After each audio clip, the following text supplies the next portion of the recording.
Рахмет, құрметті Маурен Сатханұлы, құрметті әріптестер.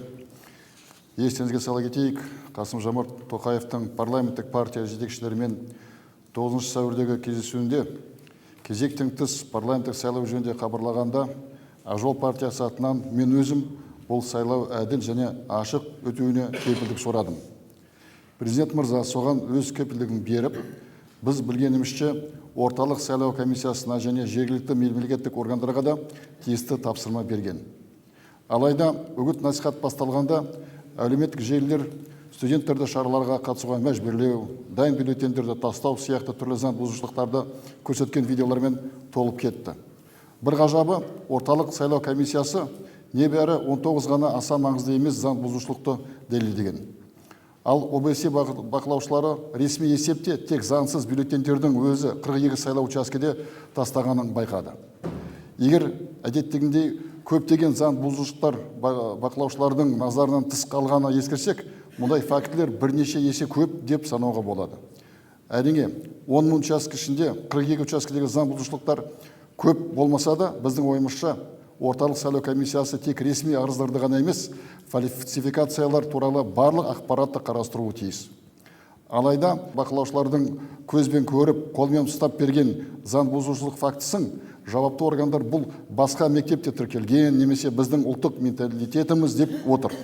Мұндай сылтаулар бұл бұзушылықтарды ақтаумен бірдей.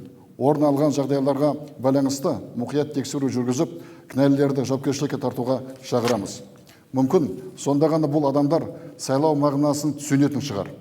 Өз тарапынан орталық сайлау комиссиясы өшірілетін сия секілді кейбір видеолардың қолдан жасалған туралы хабарлады. Олай да болуы мүмкін. Осындай алаяқтықтың алдын алу, кімнің істегенін анықтау мақсатында да мұндай ақпаратты тексеру керек.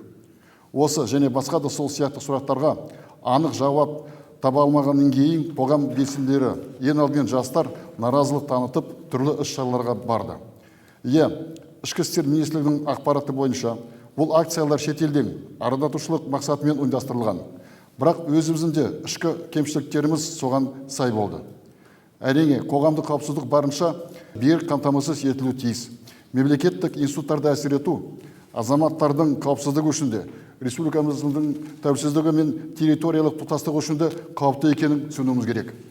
Ақ жол партиясы біздің ұлттық тәуелсіздігімізді, елдің бейбіт өмірін және еркіндіктерімізді көздің қарасындай сақтауға шақырады. Біз барлық азаматтарды тыныштық пен сабырға келуін қалаймыз. Біреудің арам ойыны үшін өз тағдырыңызбен ойнауға жол бермеңіздер. Қоғам мен биліктің арасындағы дау тек заң шеңберінде шешілуі тиіс. Ақ жол парламенттік партиясы ретінде бұған барлық күшін жұмсайды. Сонымен қатар, әркімнің өз пікірін білдіруге толық құқығы бар. Сондықтан, ұсталғандардың айыптарын қарастырғанда, олардың конституциялық құқығын сақтап, әділ сот қорғаумен кінәсіздік презумпциясында ұмытпауымыз керек. Олар да елдің азаматтары.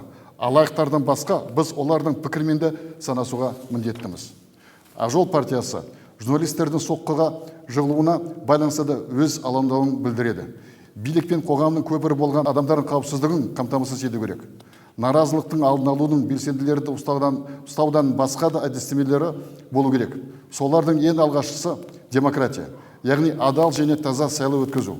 Шенеуніктерінің басымдылығымен емес, халықтың қалауына сай өкілетті органдарды құрастыру. Онда кешегі дискуссиялар парламент залына кіріп, халық беймарал өз шаруасымен айналысар еді.